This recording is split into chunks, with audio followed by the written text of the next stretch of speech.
Whether you're a professional technician or a DIYer, reading and understanding wiring diagrams is an essential skill required for automotive repair. To many people, wiring diagrams can seem overwhelming because they might just look like spaghetti on a piece of paper. But with patience, you'll realize they're not as bad as they seem. When you're first looking at a wiring diagram, always begin with the diagram instructions and symbols. Different manufacturers have different styles of wiring diagrams, and they include a page such as this example that explains the various different aspects of their diagrams and how to read them.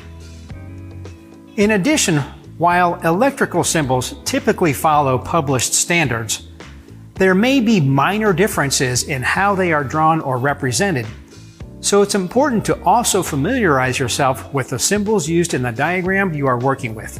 It is also helpful to bookmark this page so you can easily reference it. The next step is to use the wiring diagram index to locate the specific diagram you need. When you are presented with options of different engines, vehicle production dates, VIN codes, or option packages, that means there could be drastic differences in the wiring diagrams, so always take the time to confirm the correct choices if you are not sure.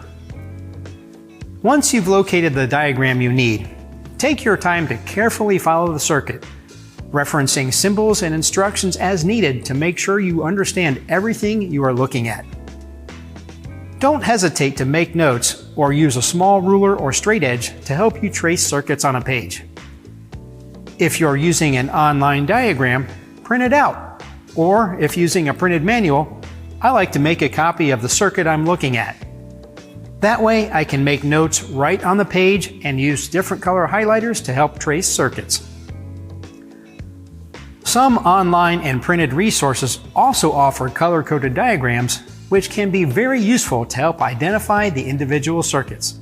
With patience and practice, you'll easily master the art of reading wiring diagrams, and you'll quickly be able to get to the bottom of electrical problems. Thanks for watching.